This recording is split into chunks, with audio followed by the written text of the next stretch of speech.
Wi-Fi There figured you out. go, That's President. it. I mean, okay, hang on there. Those are control. We still one short, though. Yep. down there. I was gonna This take is to the, celebrate 2 birthdays and to welcome Colin. Right, very nice. And I heard you were trying to cut down on sweets. I am. Come on. The cat's out of the bag. So I was like, we will. Tomorrow, major weakness for crackers and cheese though. So you guys are gonna help yourself and then pass them on down. Want to pass those over? Wow, thanks so much. Oh, yeah, there are plates coming around. His birthday. Jessica and Mike. All right. I'm waiting. Today, or just this month? This month. The 13th and the 14th. Saturday. Sundays. I will get there. Yeah, pass it along. Trying to make sure everything's. Joey's this Sunday too. Oh, man. Oh, We're you ready guys throw a to party together? We're recording, we're live streaming. We are recording. We are recording and we are live streaming. We are live. I would like to call this meeting to order at 4:04, 4:04, 4:04. And the first thing on the agenda, because I'm the co-chair, I will start this meeting. And the first thing, we want to welcome Colin. Welcome. Thank you, city, for representing them here. You know, we appreciate you being in our crew and Yeah, it's gonna be a fun year. We're very excited. Yes. 2 years. excited to be here. Yes. We need to get you on the signing. Yes, I have. Yeah, you destroyed yours before I got there, so you have to re-sign it. It sign go the back into top America? part, and then I'll take it tomorrow, not in America tomorrow. I don't need to go with you. Just sign after, I think they've been warned. do not sign it, after this, Yeah, going we got everything Diana. to here. Okay. I have to do this when I go in tomorrow. Okay. Nick and Diane, there we go. Nick. Are you there, Diane? Give her a sec. Not there yet.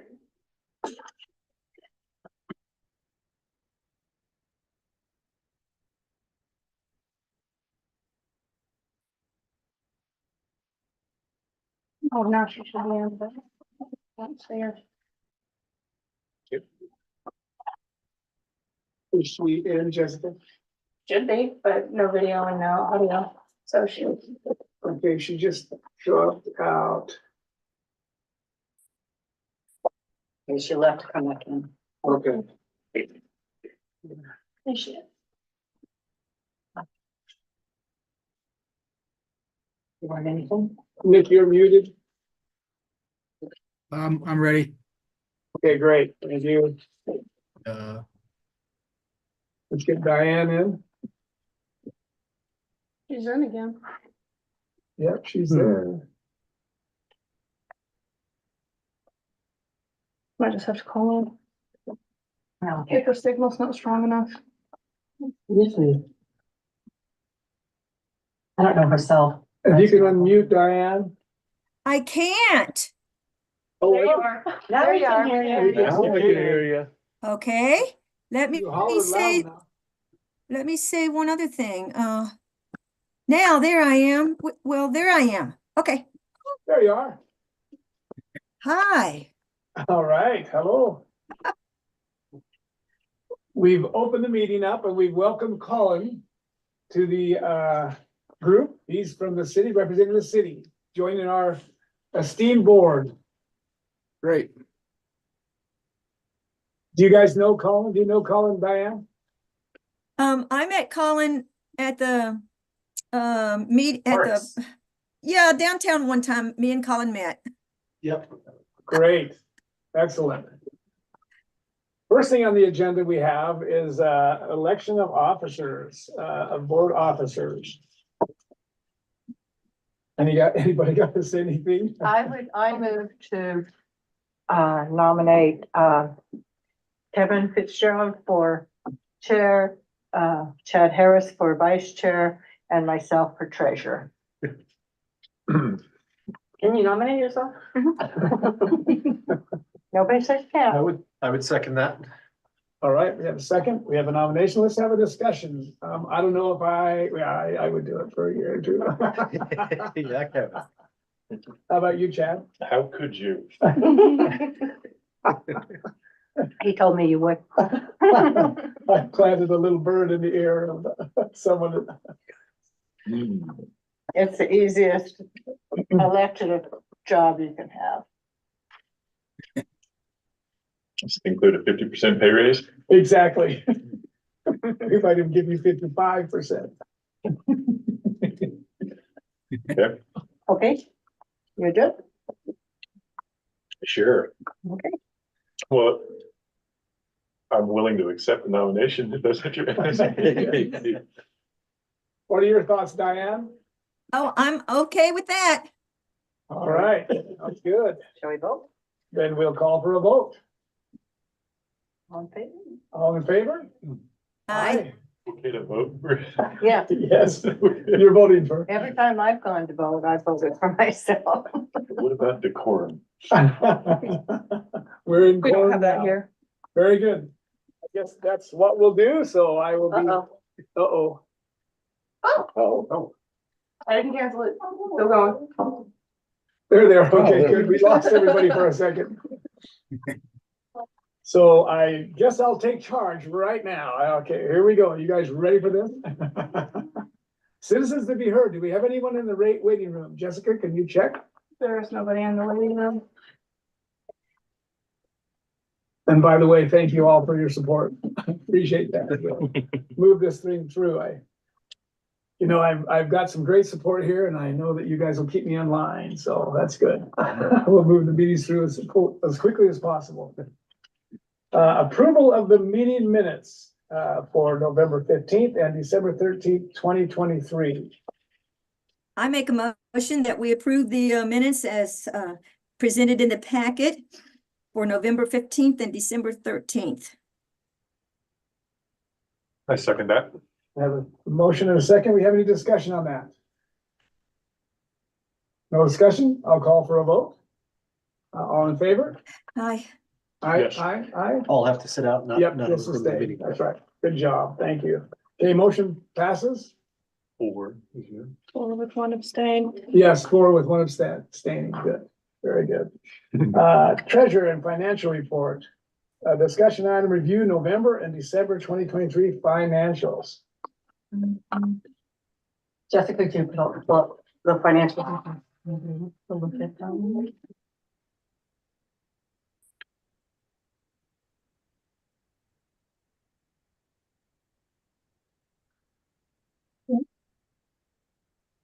So while she's pulling that around, the big items to notice are our total payroll expenses for November. We're going to do November 1st is $196,499.88. This includes benefits and employee advances. Then another big expense for November was $23,885.62 for repairs and service and maintenance. That's almost 10,000 more than October. The big items for November were 6,000 to Curtis for custom welding for container repair and over 7,000 in parts for trucks, over 6,000 to semi-service for parts. Fuel again is a huge expense. The fuel total for November was $32,112.75, which is really close to about what it was in October. Single stream to waste management was $2,217.69. Total expenditures were up in November from the previous month due to a couple of those highlighted items. All right, do I have a recommendation for a motion on this? I move to approve the expenditures of the month of November 2023 in the amount of $271,276.59. I second. Okay, I have a second. I have a motion. I have a second. Any discussions on this? What's December looking like? Is it going to be more than November? Roll down, you'll see. I'm sorry? Rolling, you'll see. Yeah, December's next, so, December will be next. I have discussion on November, however. I have a question on November. I thought we were still discussing November. so that's why I was confused. Yeah, go Yeah, go ahead. ahead. I confused everybody. Go So, ahead, Diane. so what I was wondering is, can Chris or somebody tell me when we're gonna see the end of this welding of whatever it is that we're welding there, the containers? What does that look like? Are these the big metal containers? Are these those little ones to residentials that we procured and weren't quite up to snuff? What are we welding? We are welding the larger dumpsters. Almost all of them are the rear loads. I don't think he's worked on very many roll-offs, but these are definitely the larger metal containers. We're trying to back off a little bit, but that is going to be an ongoing expense. When you have metal containers sitting out there for years with no work on them, eventually it comes back to haunt you. I'd like us to spend more if we had it. We've got a lot of dumpsters. Don't have to be the prettiest, but they don't have to be junk either. There's several out there. It should ease up a little bit, but I mean, it is an ongoing expense to maintain dumpsters. I wish we could paint a lot of them. A lot of them could just use the paint job, and they wouldn't have to get welded as soon, but that's a whole nother expense. Is it a bunch of rusted out bottoms? Yes. That's part of it, yes. Bent trunnions, they don't fit the truck quite right, or they're not quite as safe as they used to be. Things like that. Holes in the bottom, sides, wheels that are rusted out the bottom. Mike, if this is an ongoing thing, is there any possibility of moving towards somebody doing it in-house? We did have Brad, one of our mechanics, doing some of the easier stuff that we didn't have to necessarily take in off the street. He would go out and do it on the street. Without the third mechanic, I think it's pretty easy to say no. We just don't have the labor. We're trying to figure out what to do to replace. Do we have the welding equipment to do it? Yes. Yes. If we had somebody with the know-how and the human resources to do it? Exactly. That's well, there are different degrees of welding, definitely. I would love to do it inside, in-house. But we really just don't have the leeway at this point. Well, and historically, that's kind of what had happened, but when you don't do maintenance, eventually it catches up to you and it's now caught up to us. So it's a little bit more than just trying to in-house and do maintenance. I mean, we're behind this quite a bit. And again, some of this maintenance was something that we inherited that wasn't. Yeah, 100%. We're trying to concentrate on safety issues for the driver's sake and to show them we're responding to their needs. But there are some out there that are pretty sad looking. We are trying to do high visibility places first, and of course, people that call and complain first. But it is an ongoing expense. Diane, I don't know if you've ever watched what happens when they pick up those dumpsters. It's pretty violent, actually. So it's a wonder they've lasted as long as they have.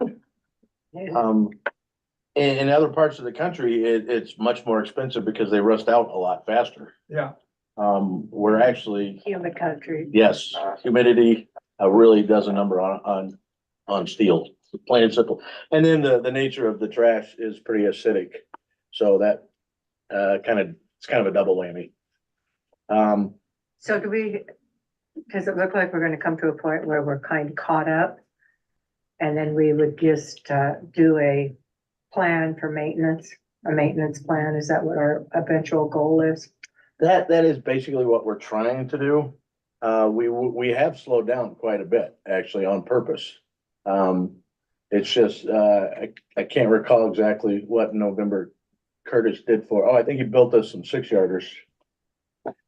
We actually had him build from the ground up, some 6-yard dumpsters for us, as opposed to ordering them from a fabricator outside of the county.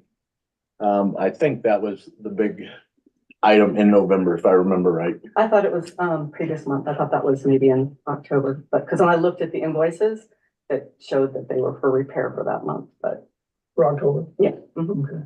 For October. Okay, I'm I could not, be wrong. I could be too.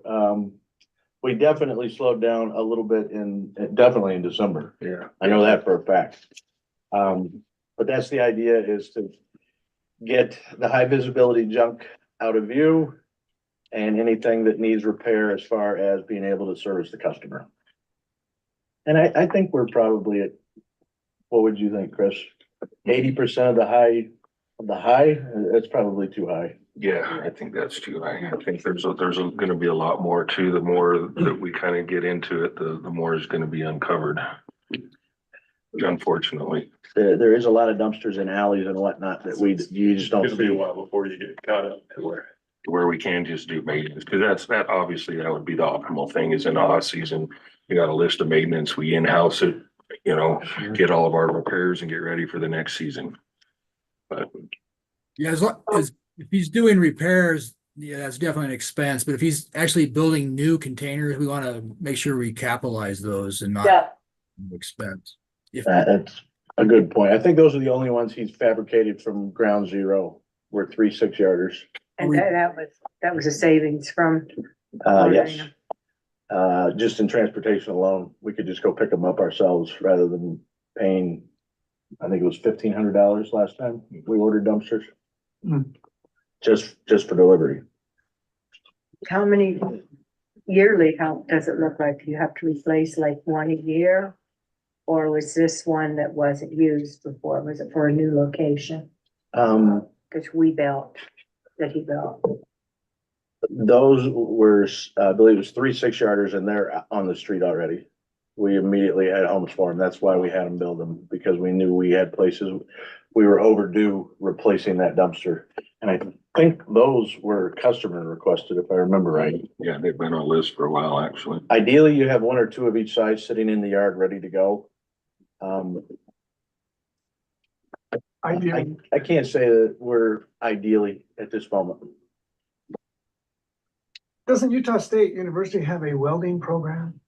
They do. Do they need some work? Do they need some, projects.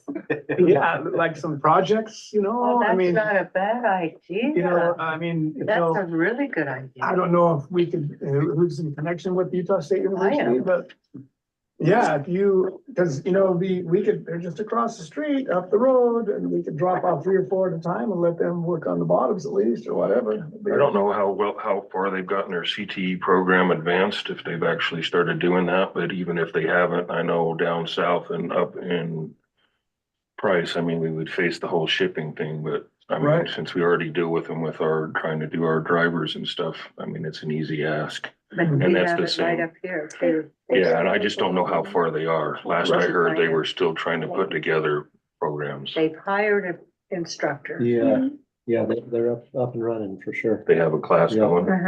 At least it'd be worth talking to the instructor. Absolutely. It's worth a phone call. Because a lot of times that's what they're wanting, is something for their people to Exactly, learn on. Besides bike racks. Huh? Besides bike racks. Yeah. yeah, I think they build a lot of They bike have racks. been building a lot of, yeah, they're beautiful. and that, So, that That's is, a really good idea. when you're doing a I'm making line myself- like it is to put, just 2 sheets of metal together on a corner or something, that's a really nice weld to work on, because you can, It's a fillet weld. for a long time, yeah, someone who welds for a living. Yeah, so that, Mike, that's my profession too, so. I did not know If that could be, whatever, for whatever it's worth.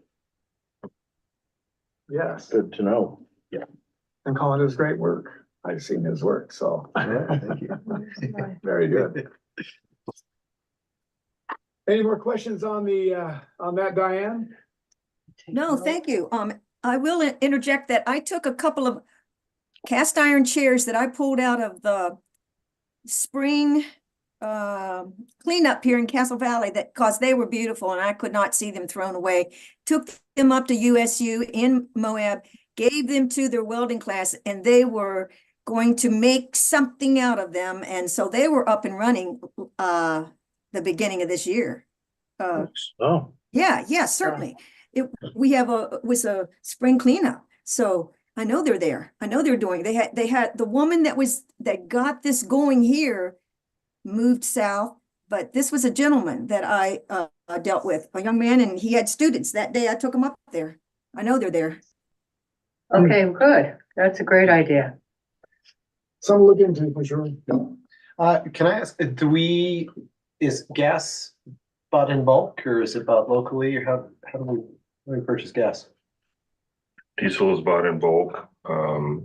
All of our fleet that run on gas, they have gas cards. I know that we had a deal, I don't know, LJ, if that still is going where our gas cards get discounted.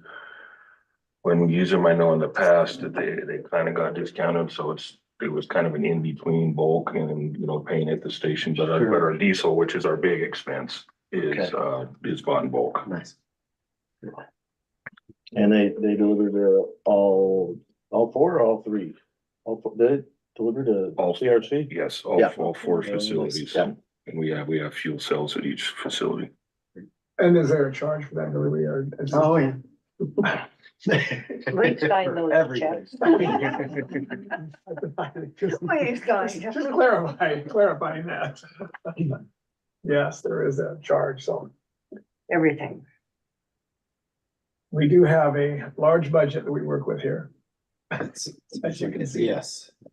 Any other questions on the November budget? Do we need a motion on that? We already did. I made the motion and Diane seconded it. All right, that's right.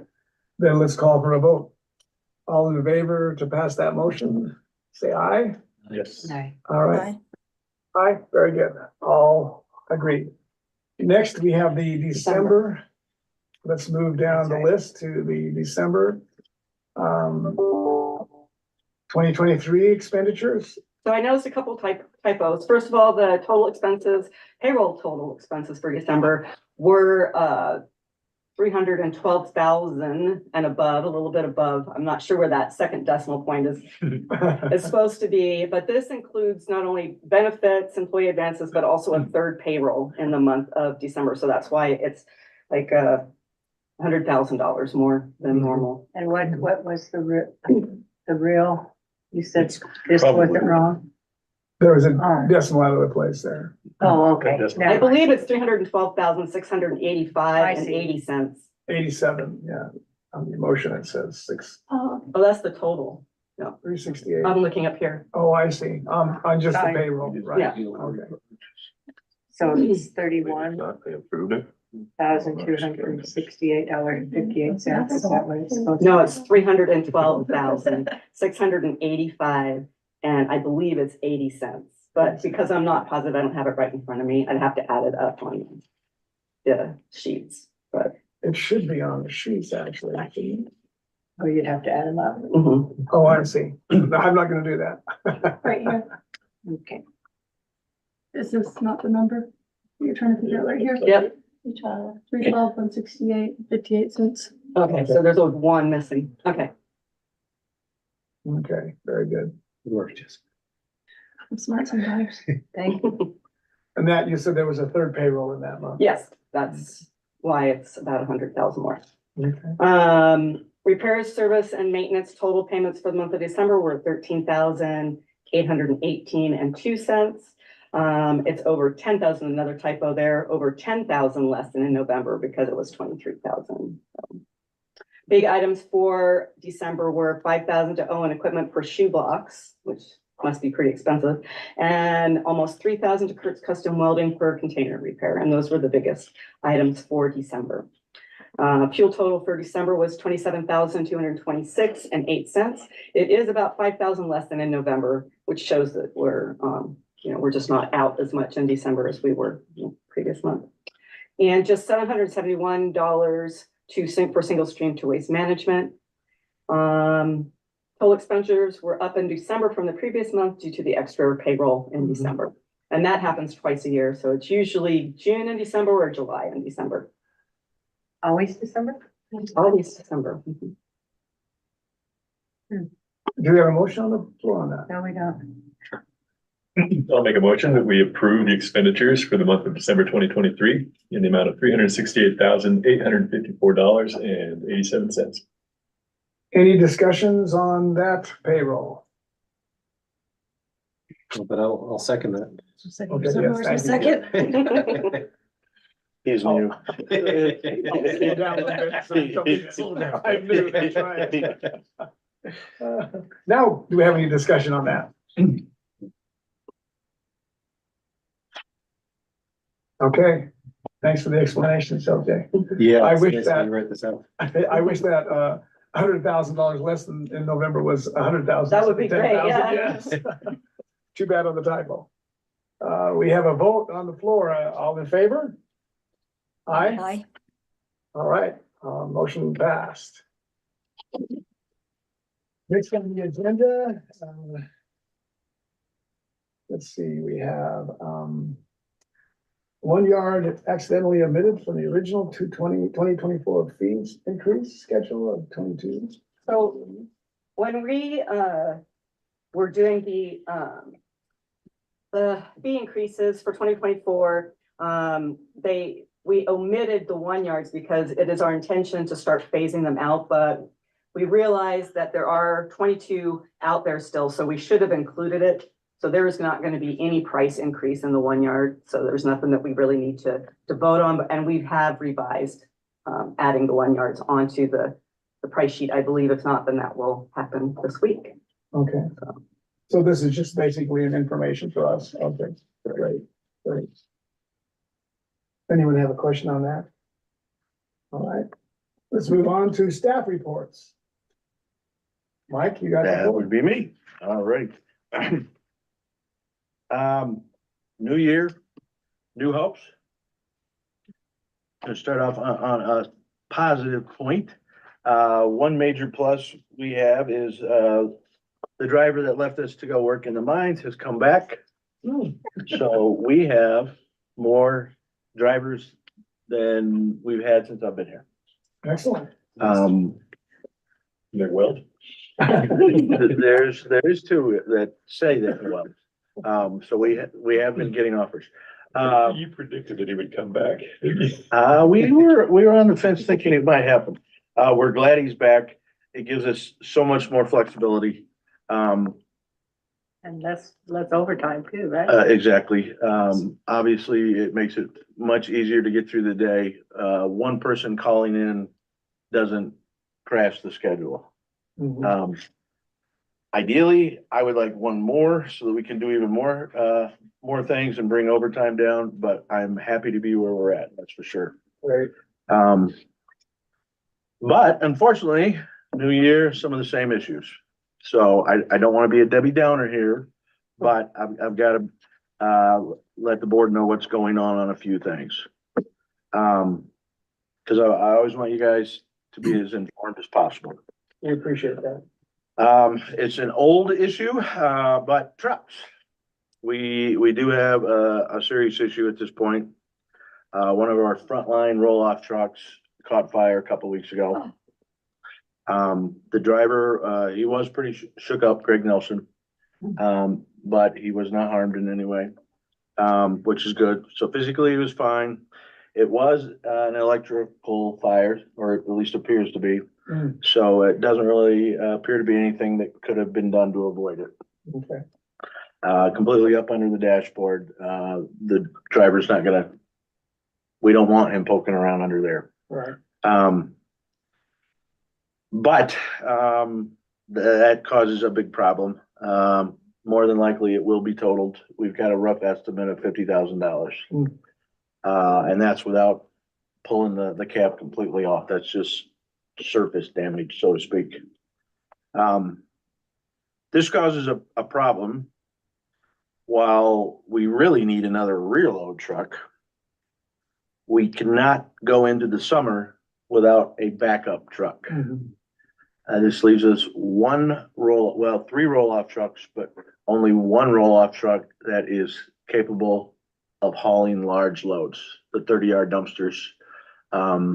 The biosolids from the city that we have to do 3 to 4 times a week. So we're looking into options, basically. We're definitely scratching our heads. Our budget doesn't call for a new roll-off truck. But we're seeing what's out there, what's used, what's possible. I've been talking to Nick a little bit this week.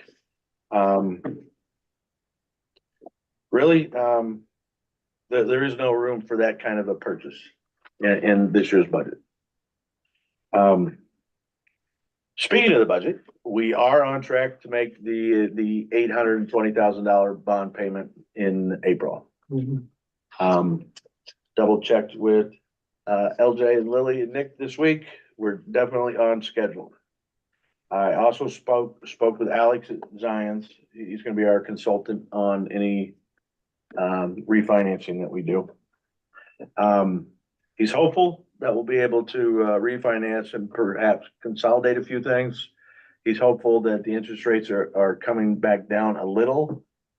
He doesn't either. We don't think it's gonna reach, the 2.5% anytime soon, but it is inching downward, so that's good. But nothing is 100% obviously, but we're looking really good there. So 2024, the big payment appears to be solid. So that takes us into looking at to 2025's payment. As you may recall, we need to be setting aside $100,000 a month to make those payments.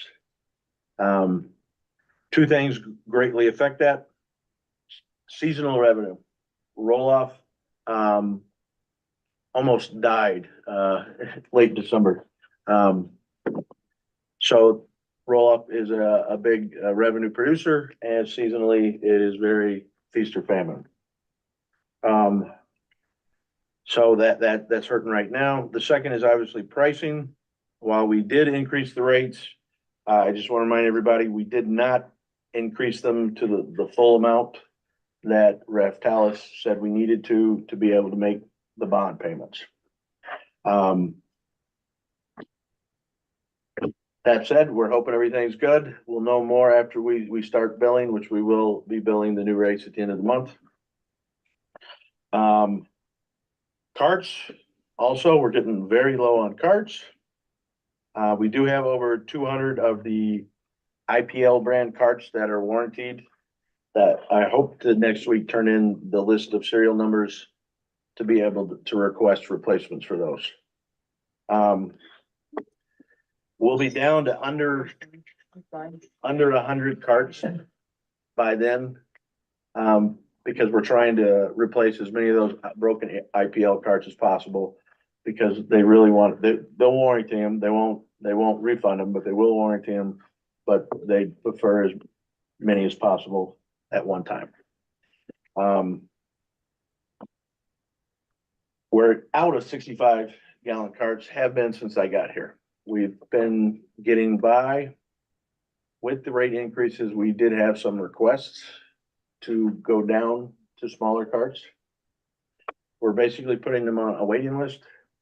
I'm very reluctant to make that kind of purchase right now.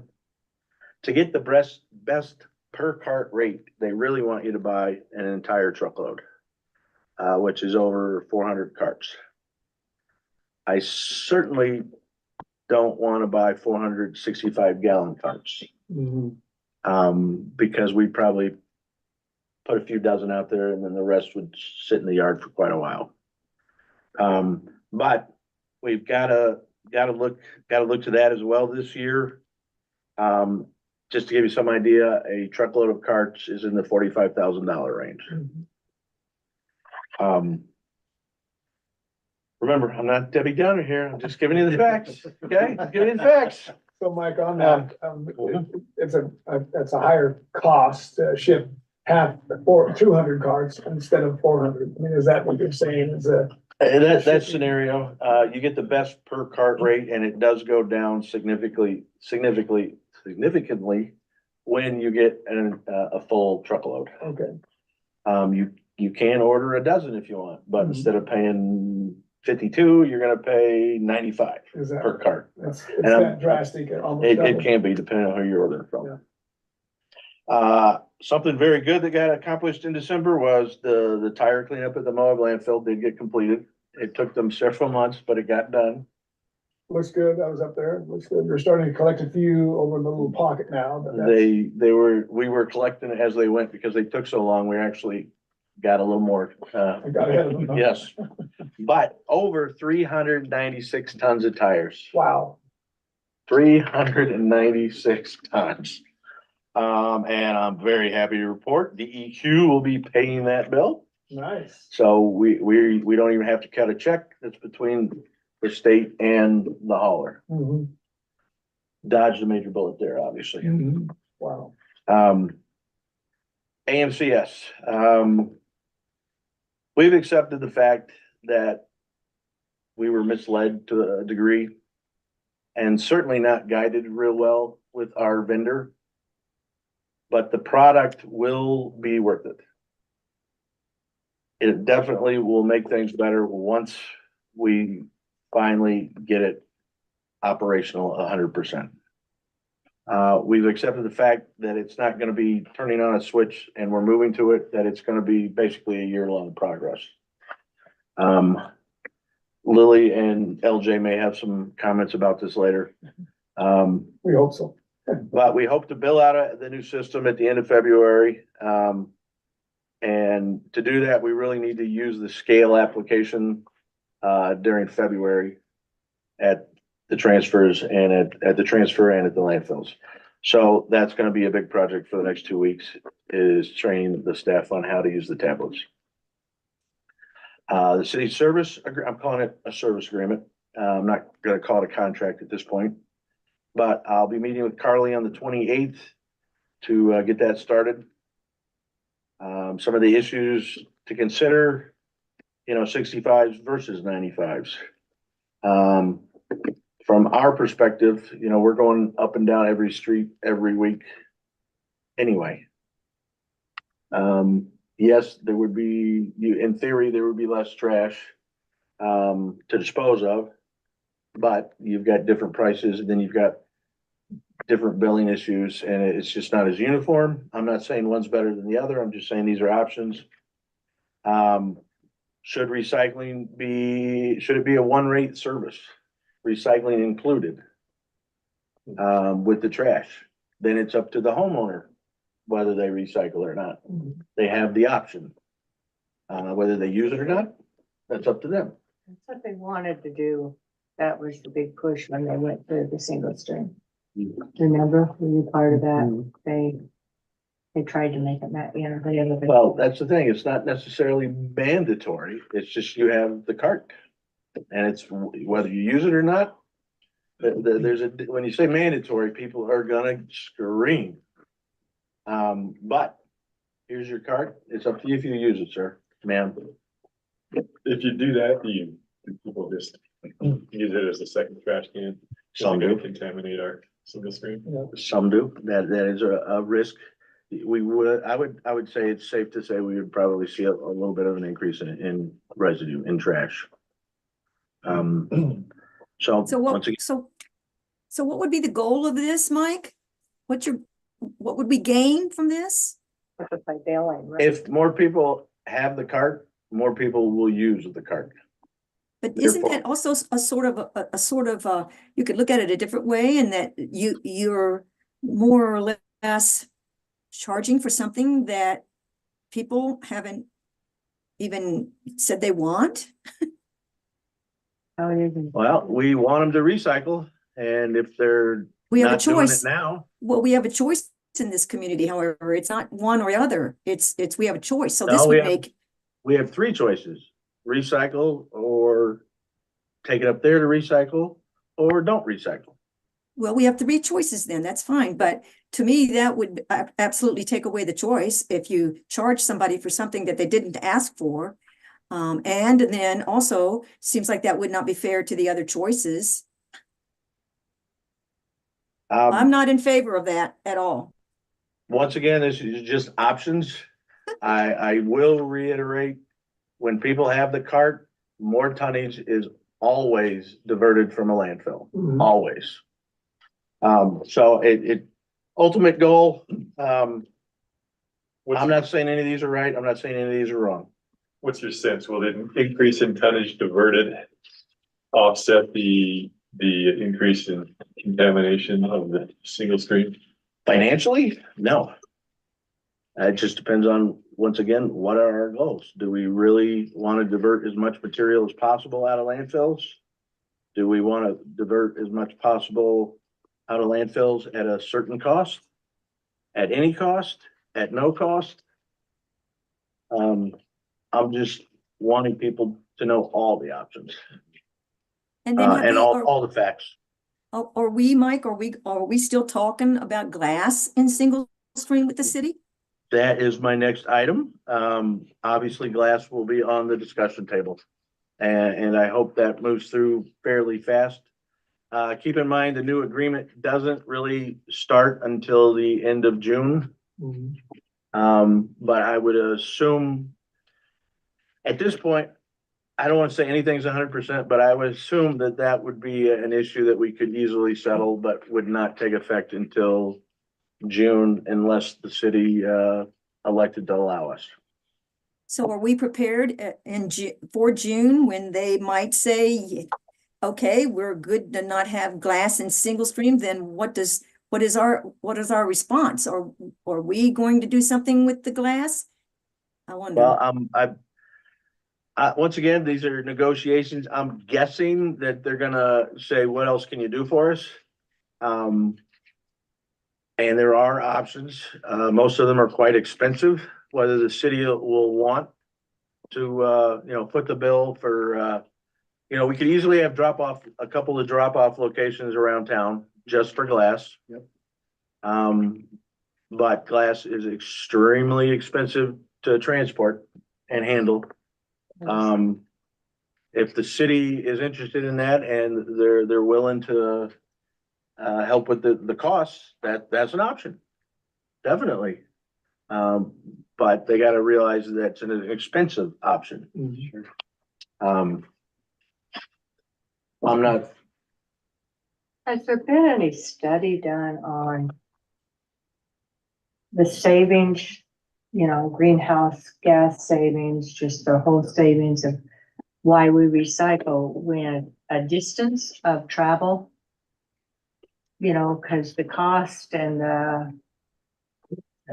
of shipping glass has to be Well, huge. and that's the other thing too, that a glass is for very abundant, naturally occurring materials. I mean, it's everywhere, so you're right, there is, and it's worth thinking about that.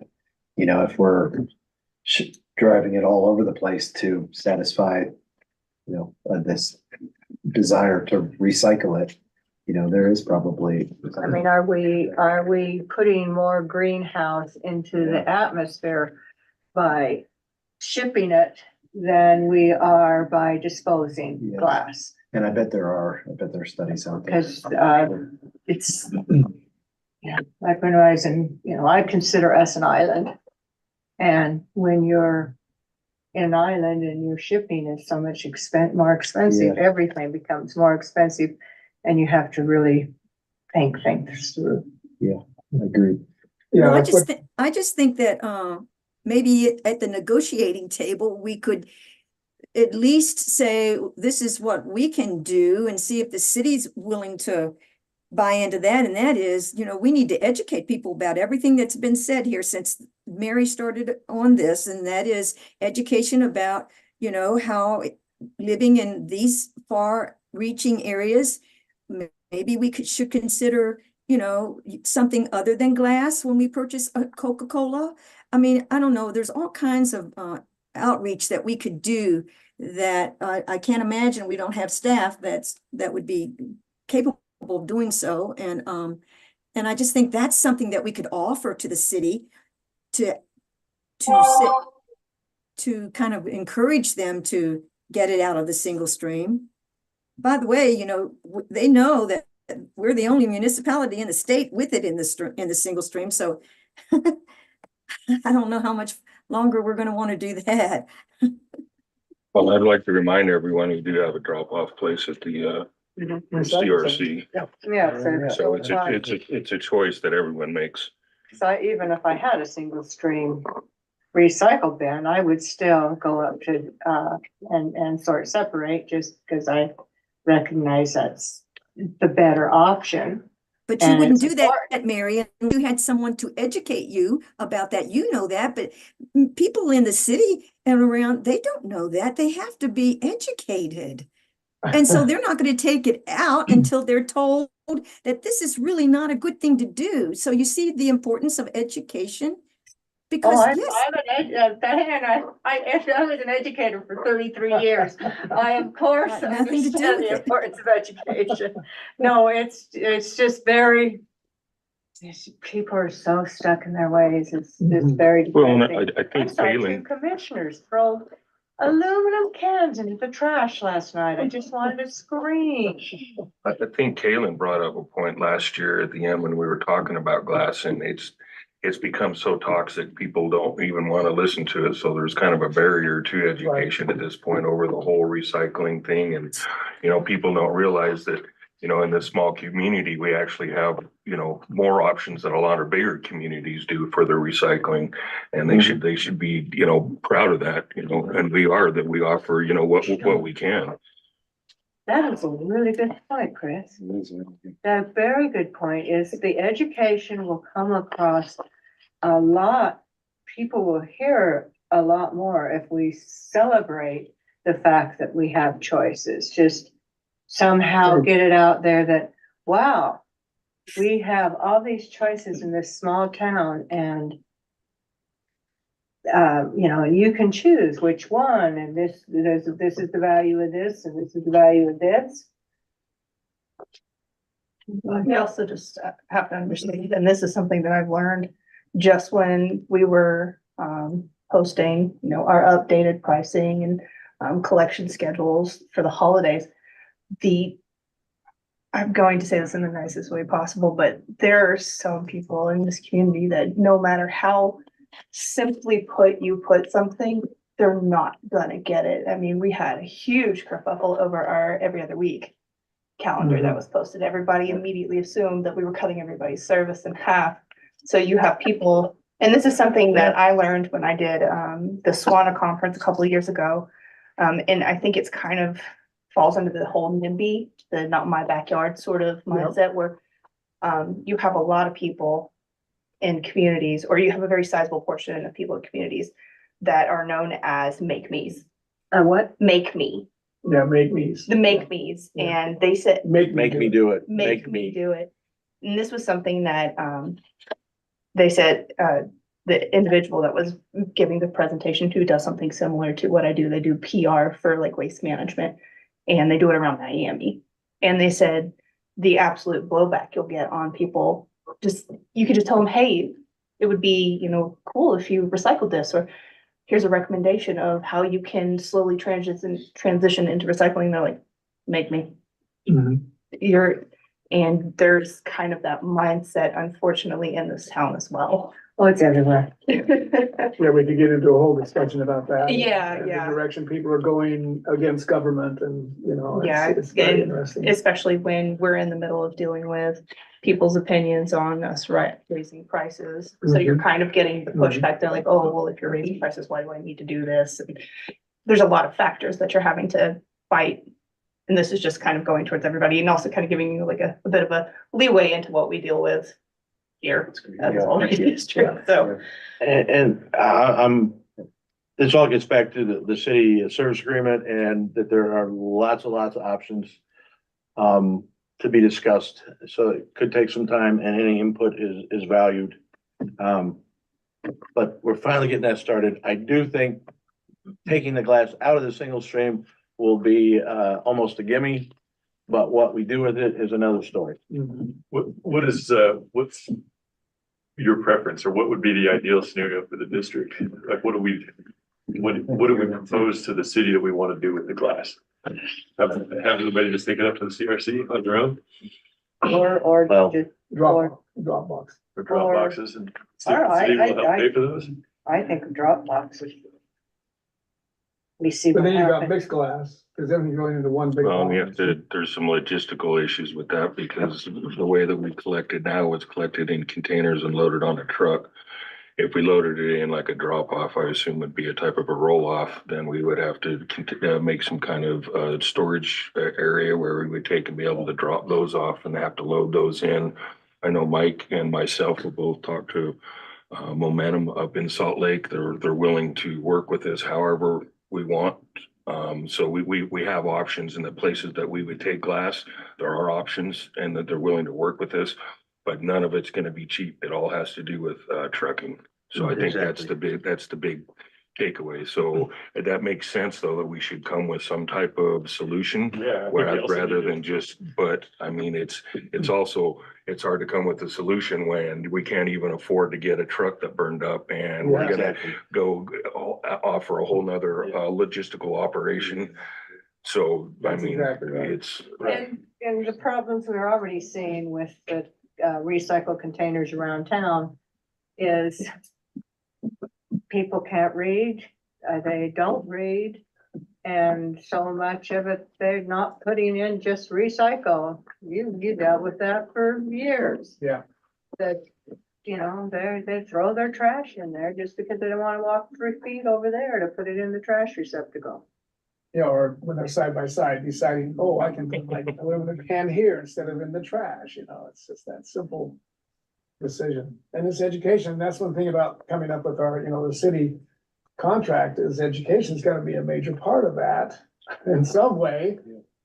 You know, Chris nailed it as far as how I feel. I would love to do all kinds of programs. And it would be great to go here, let's go do this, this and this. But we can't pay for it. Yeah. And that stops a lot of discussions, unfortunately. That's just reality. So I am not we are not in a position financially to offer up a whole lot of solutions if we don't know who's willing to pay for what. When you go to I the think it's city, a great opportunity to sell, advertise and educate about what's available already at no extra cost is what we have at the CRC. And then I think we need to move on. Yep. I was just gonna say, when you go to the city, it's probably worthwhile to have a good estimate on what kind of the carbon footprint of shipping our glass is to help them with that. Help them with that decision, see how much they're willing to chip in. because I think, wasn't our director, 5 years ago, Debbie did a complete carbon footprint study on that, I I believe. don't know. and they're out there. I used to do those sorts of things for work, carbon footprints and stuff. Are you volunteering? I'm volunteering to assist. Well, we'll take it. Yeah, definitely. We'll be talking. Last thing. The transition from LJ to Lily continues. We're still on track for LJ to semi-retire at the end of February. And that is all for my report. Boo. Well, not your report, but okay. I know what you mean. Chris, Okay, I sent this out a little bit earlier today, wasn't much time to look at it. Like I had mentioned in my email, this was, I don't want to go on about this too much, but this was supposed to be to start the discussion. I welcome feedback, criticisms or whatever. I've tried to start to do this before, but with the importance of some of the decisions that are going to be made at the district in the near future, I think it's extremely important that everyone understands the kind of the full extent of what we do here at the district. So I was just going to kind of run through this real quick. If you got any questions, stop me. I was just going to give a brief rundown of the different facilities that we have. What time did you send that? Give me a second, I was just looking at it. Yeah, I was just looking at it too, it's 12:14 PM. yeah, just today at 12:14. Should I put it on the screen? Yeah, let's put it on the screen. If it wasn't sent to the main drive, then I can't access it. I can forward it to that. The main email. Yeah, that's on it, sorry. Well, okay, I wasn't Well, gonna go into it that deep, but let's put it up here. So, and I'll kind of just continue down this. So I started November 5th, 2018. And I mean, when I first started with the district, it was in not a very good shape. We spent a number of years trying to get it to an acceptable level of operations. I felt like we were almost there, and then we decided to buy or acquire Monument Waste. So it threw us into another kind of period of transition and chaos. I mean, it's definitely been a challenge. I know as every day I kind of go to work, I have to think about basically 3 different levels is the way that I kind of describe it. You know, we have our day-to-day operations and the crisis and the troubles that brings dealing with an aging fleet and you know, a district that doesn't really have any type of administrative or operational infrastructure or foundation. We're just kind of making stuff up as we go along, and that's how it's been for the 5+ years that I've been here. So I have to pay attention to that. I pay attention to the future and try to figure out where we want to be. If we don't have an idea or a goal where we want to be, we probably are not going to end up there. And last, you know, why we're keeping an eye in the future and we're paying attention today, we have a bunch of baggage that gets brought up with us. And a lot of that has to do with our administrative and operational infrastructure and the lack of it. I mean, I don't think anyone that's worked here since I've been here has had a job description. I mean, we all just do the best we can. I mean, I feel like we have a good team put together at this point, but at some point we really have to pay attention and build a foundation for this so that we can pass it off once we're done here into something else. We're not just doing this as a weekend event. We're doing this to try to build something to serve the community. And I think it's an important task, and I think it's something that we need to pay attention to. So I'll just run through here real quick. I was just going to go by facilities and just kind of give a brief overview. I mean, a lot of this was, I mean, because I don't know how familiar with the district you are, but we manage multiple facilities. One of the facilities, Klondike Landfill, it's our MSW landfill out past the airport. We have 2 operators, 4 pieces of equipment. The main things they pay attention out there is the working phase and building roads to get our trucks to the working phase. We have a couple of issues that we're dealing with a engineering company right now, and that's our Self 4 expansion is what we're calling it. So at some point last year, we ran out of permitted space. So it's hard to believe we're out of space out of a Klondike because there's nothing out there but space. Anyways, it happened, and we're trying to remedy that. The other thing that's going on out there is a stormwater runoff issue. There's some drainage that we're dealing with between the BLM and we got some engineers. I think we have a solution. Our other facility or another facility would be the Moab landfill. It's a C&D landfill. We have 1 operator, 1 gatehouse attendant, and 2 pieces of equipment. The main operations out there is our C&D. So we only take construction and demolition. We don't take any MSW, which is municipal solid waste. Sorry if I'm saying stuff that I'm just. We assume that people know our lingo, and in fact, we run into the same thing with AMCS. AMCS talks different language to us and just assumes that we know what they're talking about. Yes. And as soon as we understand, you know, what they're referring to, it's like the light goes on. Oh, okay, thanks. Well, that would have been nice to know the language you're talking. So anyways, is our working phase and then our green waste reclamation project up there, and the tire pile. And just for your information, Lily, I asked her and she threw a couple numbers. I know that the question had come up as far as what the profitability of that is for the green waste, for the mulch. Yeah. Total revenues, which includes the intake as it drives in through the gatehouse, which includes the mulch cells as it as we sell the mulch, by the truckload or we deliver it. And there's a third aspect that people need to, pay attention to, and it's the airspace that we save by not burying it. So all three of those combined to be about, $71,000. Last year we spent, about $29,000, to get it ground. So we make a little, we make. So $30,000 is what we spend, 72,000 is what we made in profit. Including the savings. Yeah, including the airspace savings, which is, I know a lot of people have a hard time, but there's a limited life up in the Moab, so I mean, we're gonna sell it eventually, so I think it should be counted. But that's what. What about- What about labor? That does not include labor, but the labor's there regardless if we do the green waste or not. Except for delivery. Delivery, we charge for delivery. So And it's one of the operators, so that's a salary we're already paying. yeah, Right. but we do tack on a delivery charge to cover like expenses and as far as, yeah. I mean, we Fuel. really want to push to keep that landfill, open as long as possible, because it Yeah. saves us money from having to transport out to the Klondike. Yeah, yeah.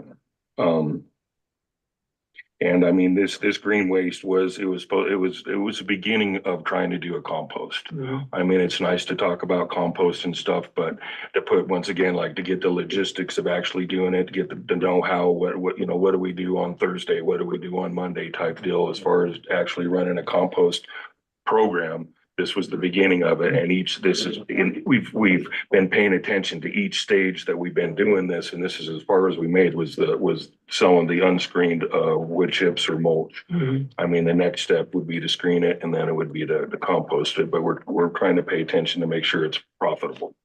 Cause it's outside our wheelhouse a little bit. I mean, we still have the machineries, we have the space, we get the green waste, but we have educated one of our operators who's been certified in 2 different organizations to run the compost. That's Adam.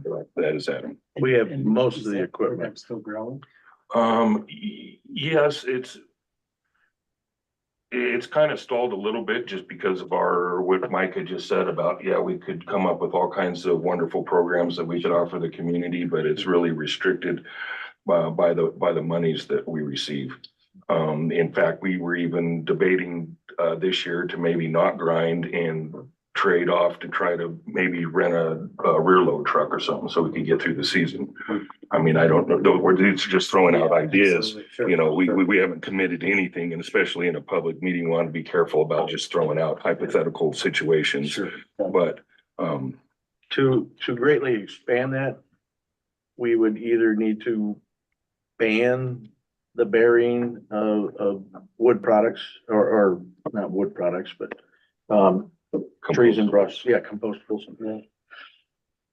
And or buy 2 pieces of very expensive equipment, the grinder and a screener. Okay. And grinders can literally go for $1 million. man, they're heavy maintenance. Yes. That just starts. Yes, they're down 15% of the time as a given. Definitely possible. Definitely possible, but that really to go beyond that's really the only way to do that. Just real quick, we are permitted up at Moab landfill to run a compost operation, so that's kind of a big thing. That's a little bit of a process to try to get permitted. I know that when a lot of times when we at this table talk about composting, we're talking about food waste from the restaurants and a larger scale. Wonderful, probably not going to happen at Moab. That means we'd have to site and permit a new area, which once again is money. Yep. Thanks, Chris. Yeah. Okay, where was I? Okay, it's the CRC. Oh, let me back up just one. This is just something I know everyone's gonna thank me for this. But if you look at the first page, I know you thought you were hoping I'd already passed by this, huh? I'm not sure. Oh, yeah, I know what it is. Yeah. So, welcome to the Solid Waste Special Service District 1 DBA Canyonland Solid Waste Authority. That is not an authority, it is actually a district. And if you notice, this is our provisional draft.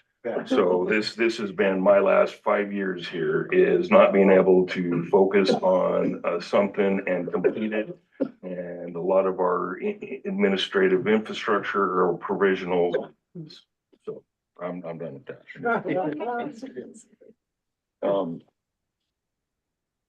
Okay, and on to the CRC. This is what brought it up, is the name even. I've come across now, so we don't even know what we call the CRC. It's either the Community Recycle Center or the Canyonlands Recycle Center. I think I remember the board voted against Canyonland Recycle Center, but I still see documentation for it. So, you know, it would be nice for us to do such a smaller thing. I see them and it just irritates me because I see both of them. Anyways, so at the CRC or Recycle Center, we have 2 operators. We run 3 pieces of equipment: forklift, loader, and our baler. The baler is a good, I mean, it's one of those things. Out of all the recycling we do, it's I mean, nothing really makes money in recycling, but it definitely almost pays for itself. And our whole cardboard is a good program there. I'm really happy with that.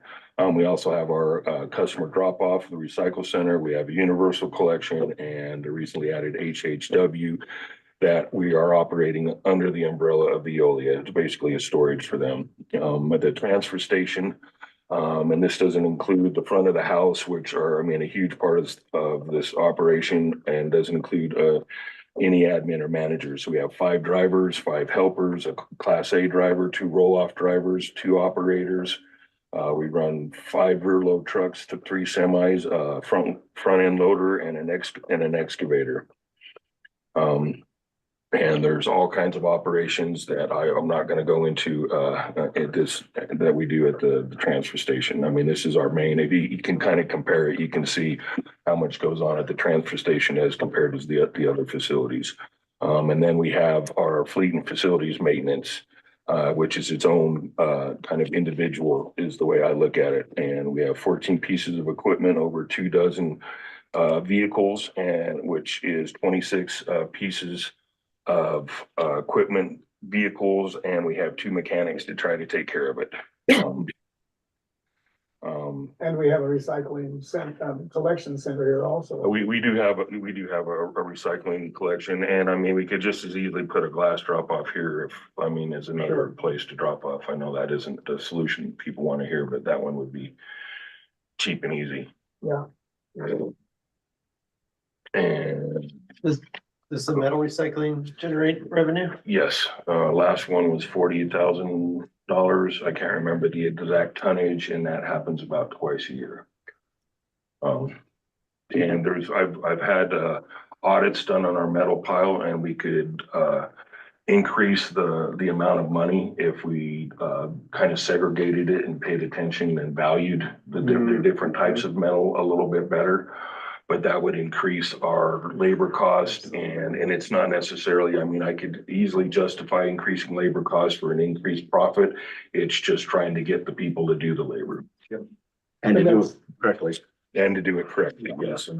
Big part of that. That's one thing that's so interesting about being on an island, because if we were in the Salt Lake Valley, or if we were in Grand Junction, you know, we could have a metal recycling facility 5 blocks away that we could, you know, drop off all the motors and all the, you know, compressors and stuff that would go there. We'd make a lot more money, but because we have to transport, it's just this island bite. And that's all I had. Thank you, Chris. Very good. This is very thorough and Yeah, he put that together surprisingly fast. But he did work on it awfully hard, and it was just it's a jumping off point for everyone to. You see the faces on the poster. All right, where are those people at? How many are where? He did a really good job putting that together. Well, and then in the very end too, and I kind of just threw this in, is that, and I didn't talk about it, but we have an aspect of everything as this is the how we're going to do things, but there's some discussions that need to be done, and in order for the board to actually participate and you know, in these discussions, you guys need to know kind of the working centers and what's going on, because there is, and this isn't the place to do it. I mean, because throwing out hypothetical situations again in a public thing isn't a good idea, but you know, there's big decisions we have to make. And one thing you didn't really hit on was the fleet and facilities, did you? I mean, just looking at the, you know, what type of equipment we are carrying right now. That last page, or second, third to last page is really It's an eye opener when you start adding up the vehicles that we're working on and. well, and then you wonder why we have $23,000 in maintenance and a thing, and the fact that, you know, out of all those pieces now, one thing, when I was over the landfills, I took a different, so there's a couple different approaches you can take to equipment management. You have a really good mechanic and you just rebuild things and they last forever. Or you get newer stuff and you use the equity out of them and you get rid of them before the equity's gone out of them. And the advantage that we have here at the district is we don't use our machines like construction companies use their machines. Or probably a third of the hours per year. Easily. So, I mean, we can grab a new piece of equipment and this is what we've done. And we get in these government leases at 30% discount.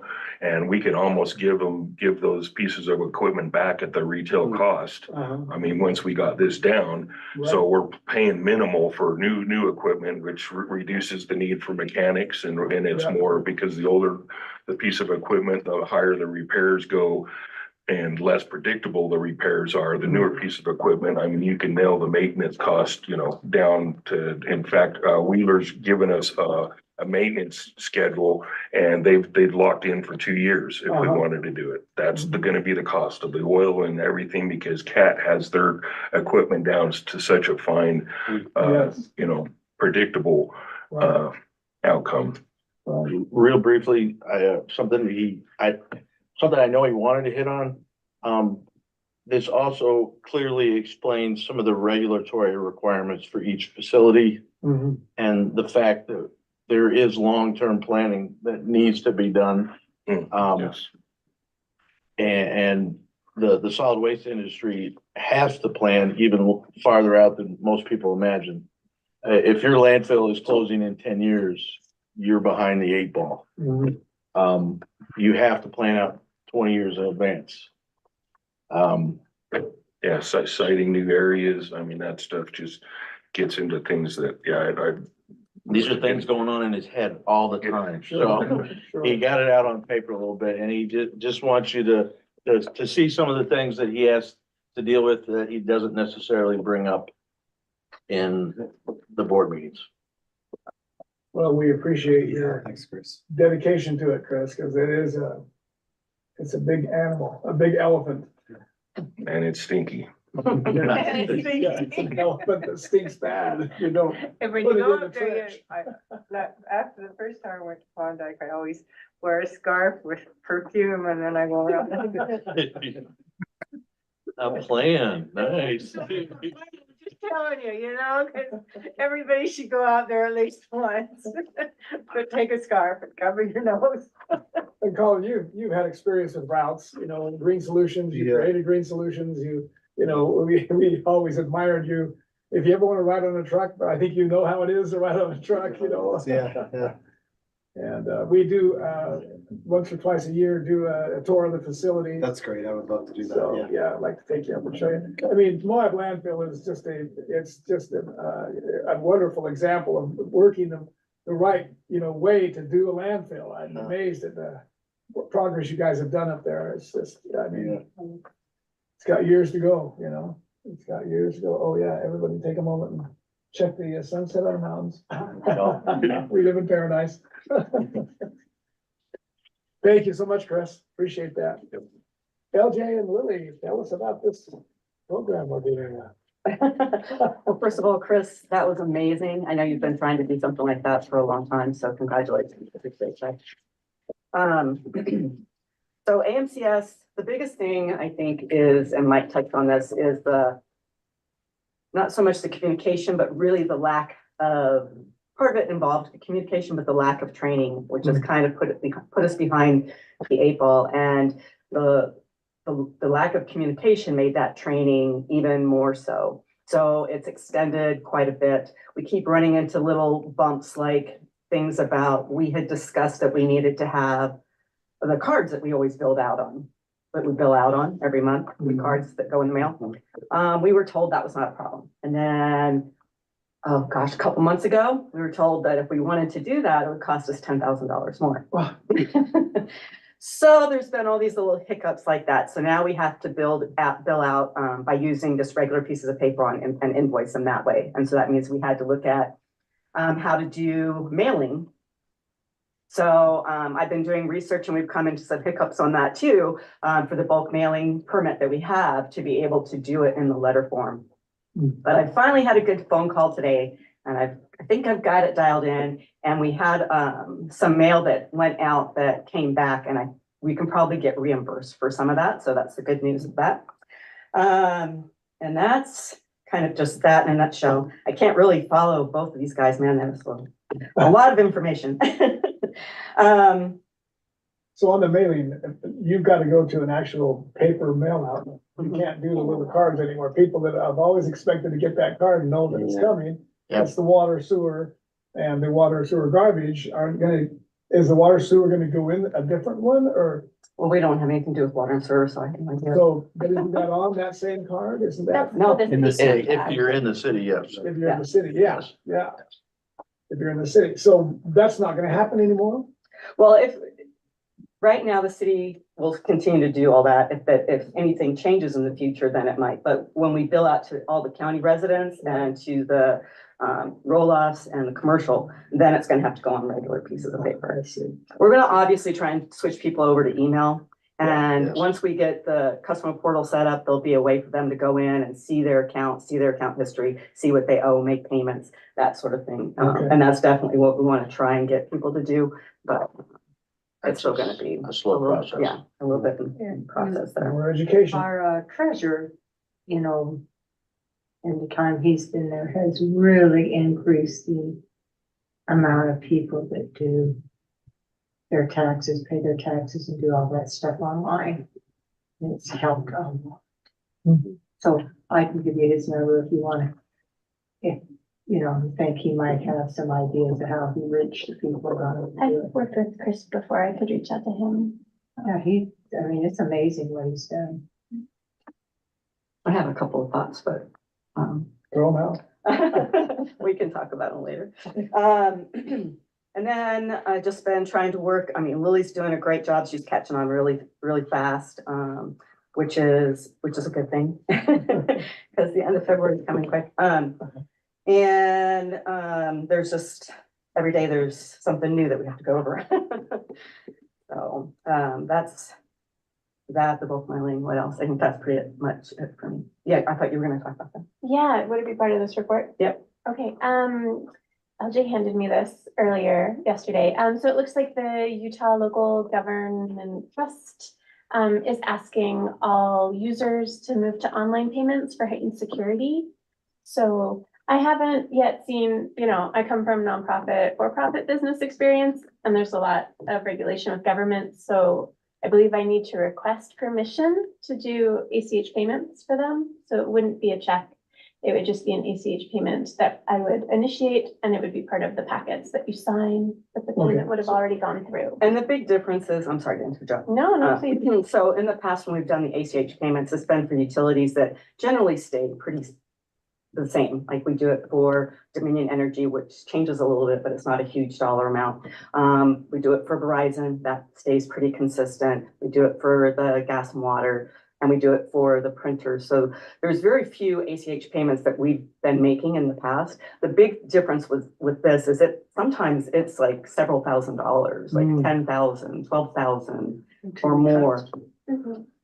It's all our insurance. So it's, Well, that big, Not that big thing. Yeah. it's Oh, not, that was the health insurance. This Yeah. would be different. this is like Oh, our there was a big liability check insurance. to them. Yeah, our Yeah. liability Big insurance, check. workman's comp insurance, property insurance, All compensation, yeah, All the insurances that go with the facility. workman's comp, did I say that? Yeah.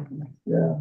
Well, I want to push for electronic payments as much as possible, Mhm. just to speed the whole process along. So there's my 2 cents. Yeah, it is something I had wanted to, when I more take the reins, look at ways to streamline things because the packets that every 2 weeks you'll get to experience this, that you have to come and sign are just so bulky. Right. I wanted to find ways to possibly digitize it and have it be a PDF that you would sign rather than paper copies. It's things I need to look into to see if that even would work for the audit, but, Yeah, cause I was gonna say, there's gonna be some.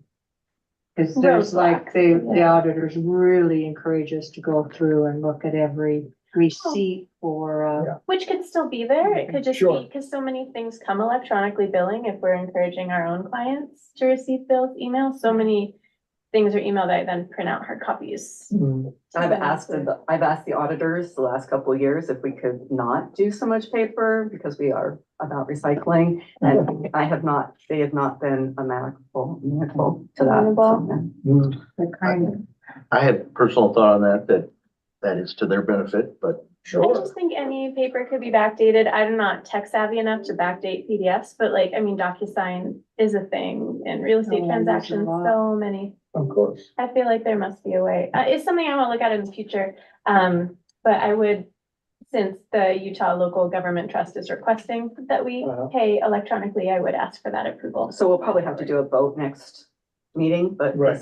this was just to put that out there and. But the question, I mean, the thing you were bringing up is this changes monthly? Does it, I mean, it changes drastically, $10,000, $1,000, or is it To pretty be every consistent? month. We pay workman's comp every month, and so Yeah. that's around $2,000 to $3,000 a Okay. month. But there are a couple times a year where we have big payments for like property or. Oh, right. Yeah, your quarterlies or your, every, I would It's more like say twice if a- twice a it's year. something you wanna get done before next meeting, we can ratify it. If everybody's okay with that. If it's something you can get done rather than wait a whole month. You can put it, we can vote on a ratification. For just this one I think vendor. we pretty much paid most of this one, but yeah. we can go in and So see. if it ends up with something you wanna get done before the next meeting, is that okay? oh, yeah. Just go ahead and do it and then put it on the agenda to ratify. Okay. Thank you. Anything else? So we covered that program. AMCS, we could go into that more, but. to sum that up without slowing down the meeting, it's just taking longer. Yeah. Plain and simple. It is not turning on a switch, which is more like what we were sold. Yes, yeah. This is a slow process. And Colin, this is a billing process, then, yeah, you Understood that part. understand Yes. what it is. Okay, good. Okay, thank you two very much. Appreciate you guys working together and we don't appreciate you leaving, but we appreciate you guys working together and you're hanging around. Jessica, you're up. All right, so just to give an update on what's been going on for the past couple months or past month and what's gonna be coming up in the next month. So right now, we've still got our Christmas reclamation program running right now. It is going until February 3rd. This is where people can bring their live Christmas trees to the Moab landfill. And they will be integrated with the green waste reclamation program. So that'll be saving airspace. And then new this year on February 16th, we'll be having a program that I've called Take Charge. It is a free battery drop off event Nice. in celebration of National Battery Day, which is on the 18th, but that's a Saturday or a Sunday. So obviously I'm not gonna be doing that on a Sunday. So people can bring typical batteries. So your alkalines, your NiCads, button batteries, lithium ions, and nickel metal hydrides. The only one that we will not be accepting as part of that program is lead acid batteries, Okay. because there is an inherent value to us with them. And that's the 17th, 16th. 16th, okay, Friday. Friday, good, Yeah. good. So that way everybody has the whole day rather than a half day like we've held some of our events on Saturday. So this gives people more opportunity. And that's gonna be open to Grand and San Juan County residents. The monthly newsletter actually just went out today. Mhm. So that explained the Take Charge program, the continuation of the reclamation program, and then, of course, some lovely words of wisdom from our incoming and outgoing admin directors. So another new thing that, through the encouragement of Chris and Mike, I have created a calendar events that is kind of like these little dry erase calendars that has every single major event that is going to be happening in the community. That's the PCRA rodeo, all of the parades that are going to be happening, events that we've historically been a part of, such as the Red Rocks Arts Festival. Also, just reminders of the newsletters, meetings, so that way I have a year at a glance calendar of programmatic events and potential education, outreach, collaborations. And I've got one in my office right now. I just need to recreate a second one so everybody here has a chance. So this will allow us to have a more increased presence in the community that kind of feeds into the education and outreach like we've been trying to improve. We are also in the process of enhancing and creating more programs. This year, they haven't been formalized, so I can't really describe in detail what they are at this moment, but we do have a meeting tomorrow to discuss an internal one that we think will help improve morale and staff performance. Let's see, we had the Veolia quarterly pickup in December, and I've got some very approximate numbers from the invoice that I just received. So we were able to get rid of the following through Veolia: 832 pounds of batteries, 1 cubic yard of aerosols, 85 gallons of flammable/toxic liquids, 55 gallons of high BTU liquids. This is going to be your old gas, diesel, starter fluid, that sort of thing.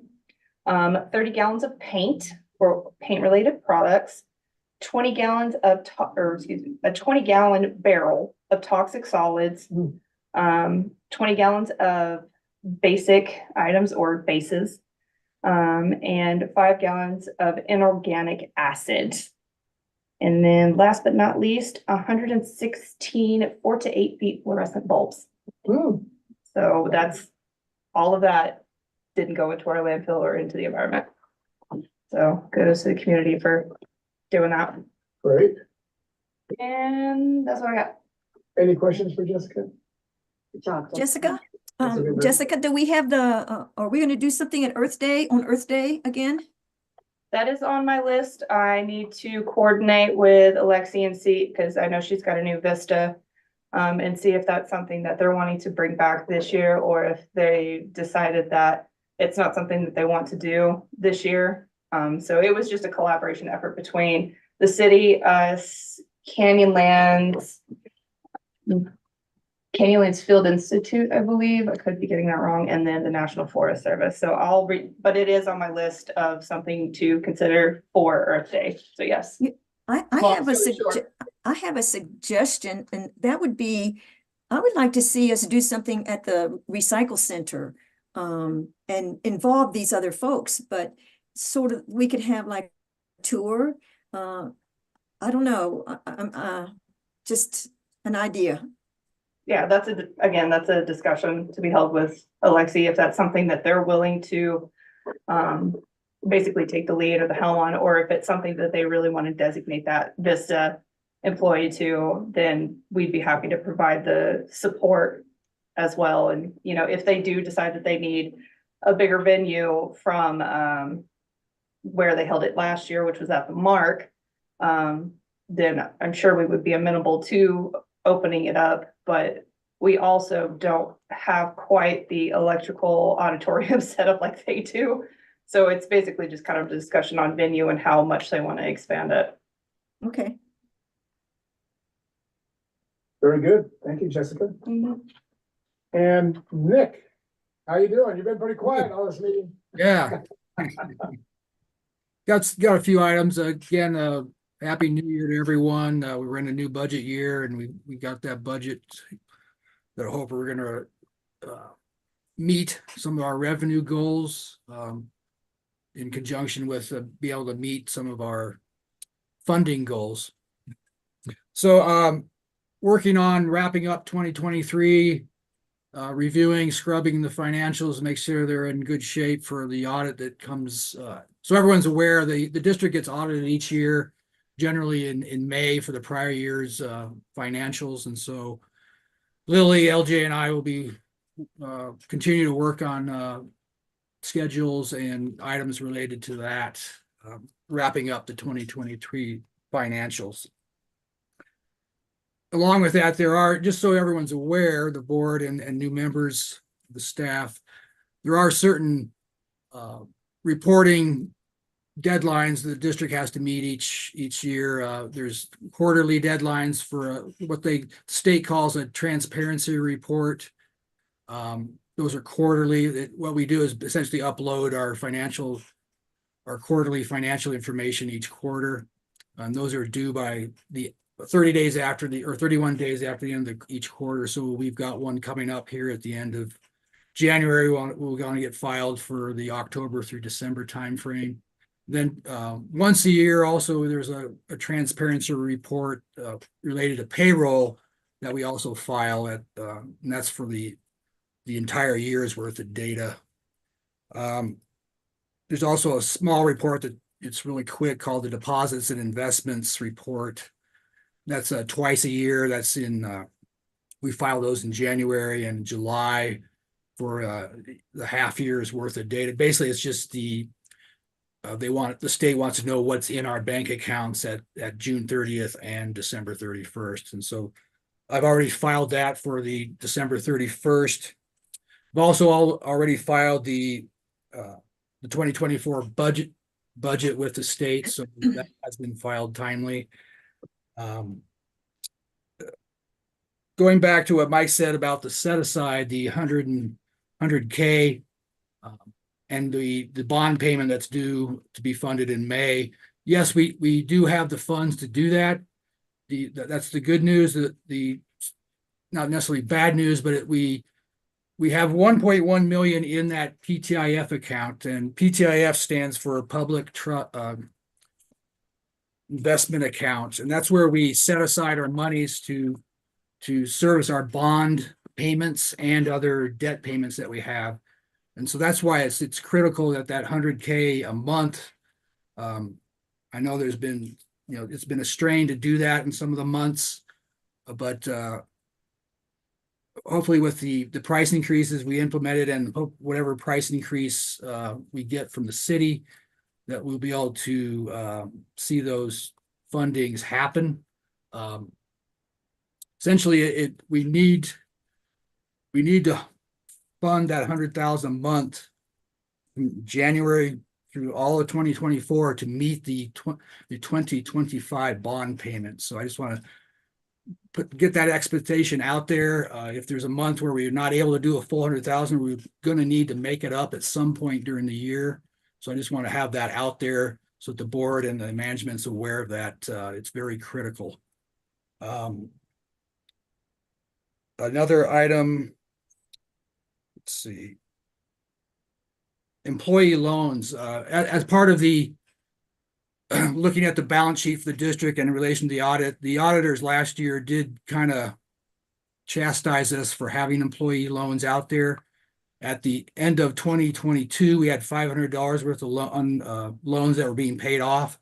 It's looking like right now we have about $7,500 worth of loans out there. So I just want to put that out there that the auditors are going to wonder why we are still doing that. So if we can hopefully put a curtail on giving employee loans out, because the auditors were pretty critical about that last time. I know there's been some situations where it's had to happen, but if we can kind of put the kibosh on that going forward, it's just one of the rules that they have out there. Once I get the final number on that, I'll know what that is at 12/31. The way the payroll system works, there are transactions that kind of go in and out of that account, and I'm looking at those because some of them are expenses that the district does have, and then some of them are truly loans that we've given to the employee that they pay back through the biweekly payroll deduction. So I don't think there's an issue of not getting paid back, but doing the loans in the first place is probably something we want to be pretty strict about.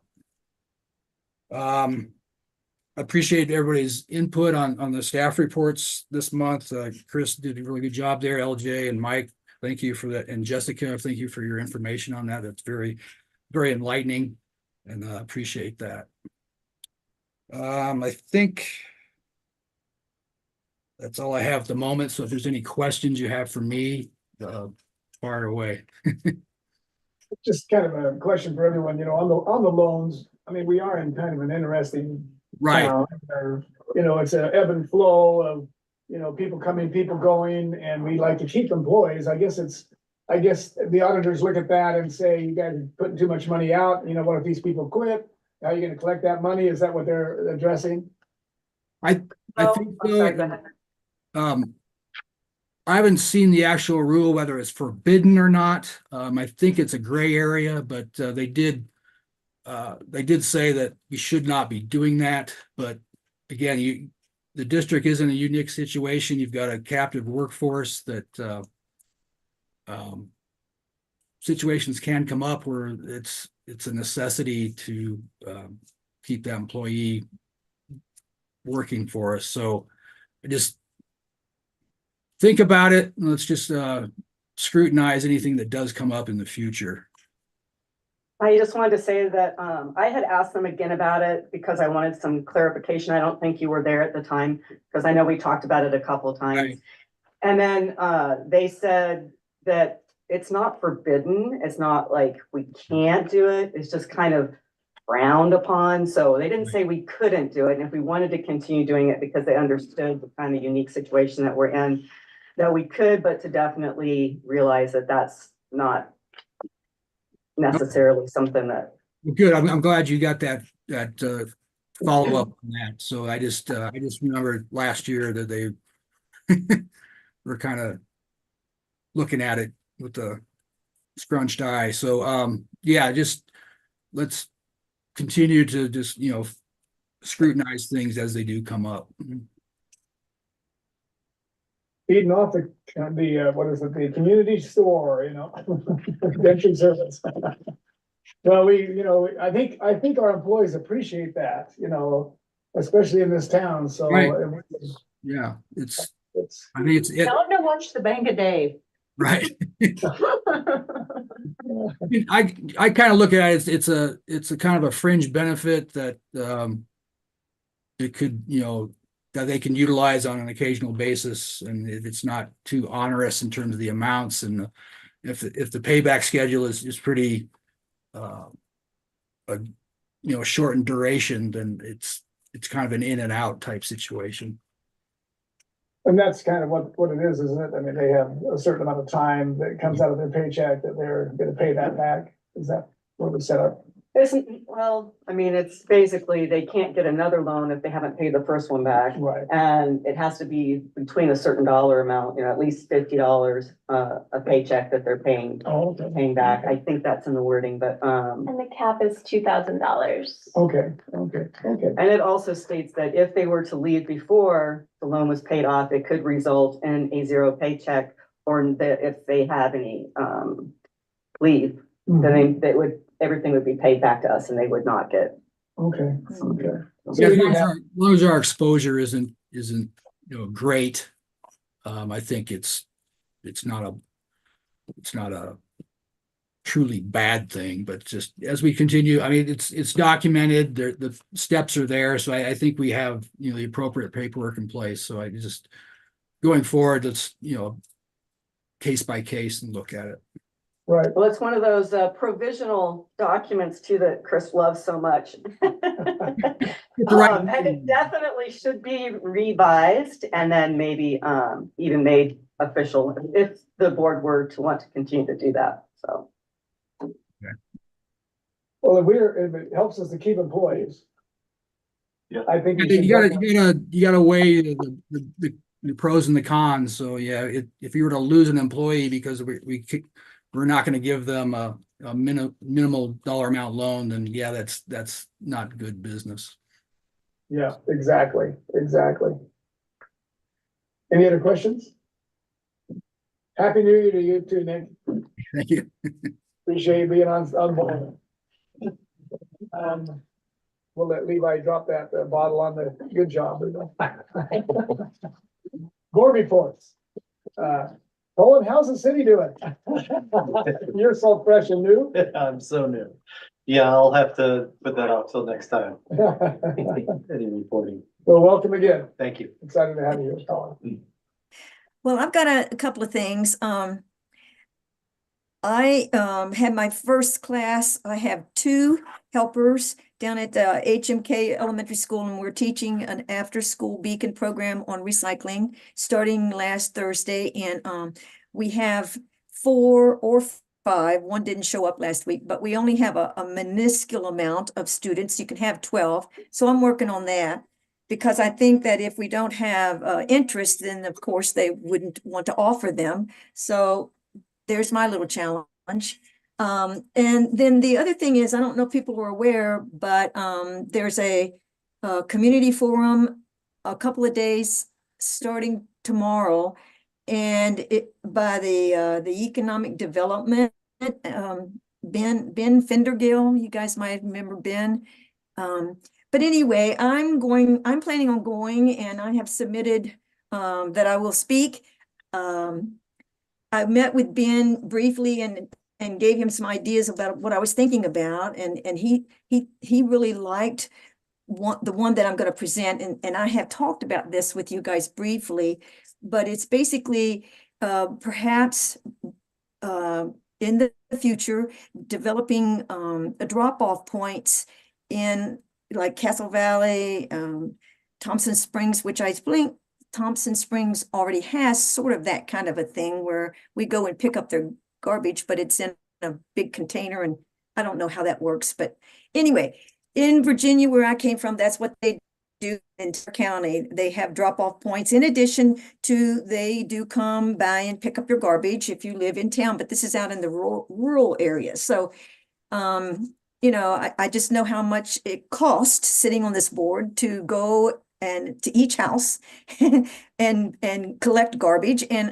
in the rural areas, like where I live in Castle Valley, we live way down a bumpy road, and I don't think that we will ever get any younger and be able to move our trash to the end of that road in a canister, and so this would just be something that in the future that the county and solid waste could look at as an alternative when we're stretched to the hilt already collecting what we're already collecting. And then so that's what I will be sharing with them tomorrow, probably as a citizen, but I don't know, just, you know, this is information that I've gained sitting on this board. But I realize we haven't really talked about it very much in the solid waste. And I think that's it. Thank you, Diane. Appreciate that. Chad, any? Yes, sir. Mary? I was just gonna mention what she did. There is the Trails to Tomorrow, where they're getting community input, and it's very exciting, and you can't attend the meeting, at least go to county website and go to Trails to Tomorrow, and if you have any thoughts that you could share, that would be great. Ben called me yesterday, and it was already on the calendar, but he did call yesterday. Yeah, he's calling all the districts. Thanks, Mary. I have had a couple of people talk to me about the rate increases, and it's kind of been interesting. You know, they were a little bit disgruntled at first, and I just kind of told them that we haven't had any increases for quite a while, and that this is kind of something we needed to do. And they said, well, we understand. So I think the community is absorbing it, you know. Let's hope that we can absorb it and move forward. I heard Wendy say today that somebody had asked about if we were getting a lot of calls, and I think it was yesterday actually. And she said not as many as she was expecting, because that first week we thought we were going to we got inundated actually. And she said it's been calming down, so that's good. Okay, good. And I've been checking in with both of the staff at the CRC and MLF to see if they've been getting any feedback And I think of it in the left, there was maybe one or two that were not thrilled at all. But so far, there's really been hardly any kickback at those two facilities. I did briefly ask the transfer station folks and they said, you know, basically once they just described, you know, like this, we have to do this because this keeps us running. Mhm. They were like, oh, yeah, we kind of don't want trash piling up in the streets. So far, the community does seem to be taking it in stride. Great. The, Well, the that's- district bills in arrears, so when we send the bills out for the end of January, which is for January service, there might be an uptick in calls coming in once they actually get that piece of paper in their hand. Mhm. Especially if it comes in an envelope. This one won't, the end of January won't, we're not there yet. Oh, yeah, I can't speak to curbside, just the like facility. Yeah, I'm curious on the feedback from the, you know, the operating center, the landfills, Moab and transfer stations but Yeah, so far, no, not really.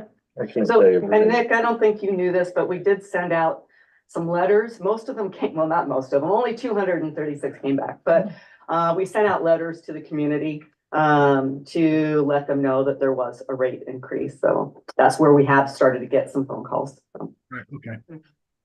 Great. And so with this envelope billing, we have to stuff the fold the paper, stuff the envelopes, lick the stamp, I mean, all that stuff. we won't have a stamp. I'm gonna pre-order envelopes that'll have our bulk mailing Oh, good. thing on it. Okay. But I have also talked to the Moab Copy Center and they, I haven't gotten a quote yet on how much it would cost, but they have the ability to do that Oh, is that right? for us, yeah. Well, I was gonna say it'd be nice to throw something in there was, you know, congratulations, this is the, you know, to the, you know, this is our new billing system, maybe explaining to people that we appreciate them participate.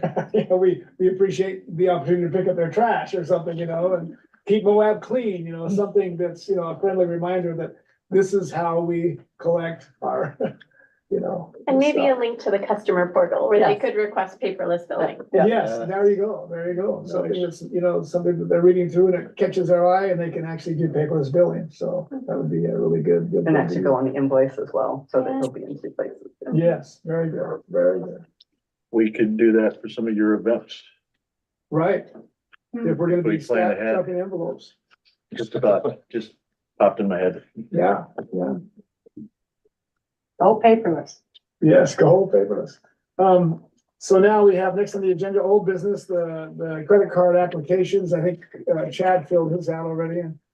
Colin, you can, Oh. Those are There's that. credit cards. Those are- credit cards. Oh. Those are to become signers on the accounts. So, again, I'm new, so correct me if I'm wrong, LJ, but the district has been transitioning from Zion's thinking to Yes. Mountain America. And one of those last, one item that still needs to be moved are the, staff credit cards. And so part of applying for credit cards with Mountain America is a signed letter from the board naming which staff will have cards and their credit limit.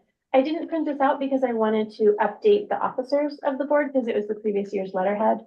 I've done that, so I could print it off if we're ready to sign it, but these were just proposed staff members and their spending limits okay, that would need to be approved. And then I would have to just bring other forms that we have on file, but this would be the board's action for designating those cards. and And that then, will be next month. would it be next month? I don't know. Should we vote on it now? No, we can't vote on it because it's not an action item, Oh. but we can ratify it. Okay. We can Seems like ratify it so if weird. everybody's comfortable with signing and the credit limit and that was in the packet. Yes, it was in the packet. Yeah. So we could just kind of do a thumbs up and then, but we have to, and we could ratify it next month. Interesting. Okay. Yeah. Any questions on that at all? For the proposed credit limit? So I thought the credit limit was so good.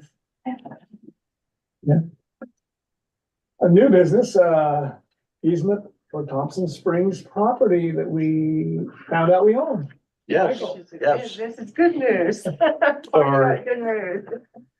Finally, those of you that don't recall, we do own 20 acres in Thompson Springs. We didn't know. I Um, knew, No, we did. but nobody knew where it was. Yes. When we opened the safety deposit box, Yeah, we we found found the deed. Yeah. Which is remarkable because, about a week and a half, 2 weeks later, I got a phone call, from a gentleman that represents, a company that bought the property adjacent to our 20 acres. And he said there was no easement on file. And could I research it? Well, I did go down to, the recorder's office and they had some information on a 3x5 card. And it had our parcel number on it, and that's all the information there is. So there never was an official easement. There is a Jeep road that crisscrosses almost right through the middle of it. Has been there from the questions I've asked, it's been there as long as people can remember. But it was never officially made an easement, which my understanding is in Utah, you have to provide an easement, so people can access their property. I've talked to them, their lawyer's doing all the work. There will be no cost to us, but they will be requesting, an easement to the property. And I wanted to bring the board up to snuff on that, let them know the situation. It really is a formality at this point as far as the easement. But that's what's out there. We do have the deed clear and, we had to do some research to make sure it wasn't, I'm not using the proper terms, but it was originally BLM land and some BLM land, you can only return to them if you're not gonna use it. That is not the case. We did purchase it and we can do with it as we please, is my understanding. I believe it was set aside at one time for a landfill in Thompson, but where the landfill is below our property, from what I've seen on looking at the scan. Okay. You can see where there's some piles or whatever, just below where this property's at, so, I just assumed it was the old dump, but more research said, no, not at all. It's all good land, so there's no DEQ requirements or issues there. So we can do with it. as we please. Mike, Mike, will that easement go through the property? Is that what you said? The middle of the property?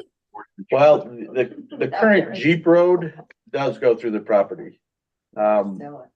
That's what we need to talk to them about, what kind of easement, they're proposing. But we'll have that when their lawyer submits it to us, and then we'll submit it to our lawyer for review. Because it would seem that in our interest, we would not want to give an easement down the middle of a 20-acre property. I'm with you 100%. 100%. Okay, That road has been there 40, 50 years at least. Is it utilized still? Yes, it's an off-road trail. It may not be an official trail, but it's used. So could we put up a fence and toll booth, that's a good idea. But regardless of where that old road runs, we still have to, and they would like all their T's crossed so that they can access their property. I believe it's a cattle company that might be doing some, grazing there, and they want to be able to pick up the livestock on their property. And to do that, they've got to cross our property. Yeah. Any idea what that 20 acres is worth? Is it flat? Is it flat land? there's actually an airstrip on it, Really? old airstrip on it. An abandoned airstrip, basically. I bet people use it. They do it all over. They land on all those. It's amazing. People use all these old airstrips. What about property taxes? Do we? Not been paying. We're a government entity, so there's, Okay. is it completely You vacant? made me nervous. Yeah. Is it completely vacant land? What was that, Nick? Is it completely vacant? There's no structures on it, right? None, None. from what we can see. I think it's worth seeing how much it's worth. Yeah. Yeah, well, Might What, help. so we don't know any of the history of why we own it, do we? I found a few letters, and I found a copy of the actual submittal from DEQ that signed off on the old landfill property saying it was cleared and nothing else was required. What year was, what was the year on that? I've got that in the box in my office, but I can't tell you off the top of my head. Okay. Interesting. Definitely a while ago. Quite a long time ago. I'll get that to you though, Nick. Well, I'm just curious. I just, it kind of brings up, I wonder what else. An asset. we don't know about. Yeah, does it need to be listed as an asset? Like, 20 acres. Nick, I'm gonna call you about this tomorrow anyway, so I'll bring you up to speed a little bit more. Yeah, very interesting. It was quite a surprise. Yes. Yeah, we were fine. I was quite happy. Yeah. When I opened that, safety deposit box, I said, I hope I find some money. That's what we It's were, better than money. For our own dump is what we thought. Maybe in the long run, it'll be money. You never know. the deed and then some old, not floppy drives, but the little hard drive, plastic ones. 3.5 inch. Yes, a stack of those rubber banded together. Do we have a machine that can actually find out what this is? This guy wants to. I'm like, whatever. It's just like old QuickBooks data. Yeah, I think old financials, It says on it, most of it's QuickBooks backups. but that is that for that topic. Great. Okay, future considerations, 2023 year end reports due 3/1/24. Closure, post-closure estimates and the next ABC. Do we need to discuss those, JK before we moved on to L? Is there any discussion we need to do on those? There's just future considerations. I'm new at this. people told me to put them on there. Okay, good, good. That's something we need to look forward to. Yep, they'll be coming up in the next meeting. And then our next meeting will be Wednesday, February 21st, 2024. You look good on that date? So far. We have come to the end of our agenda. I adjourn this meeting at 6 o'clock on the button. Nice. That's Not bad.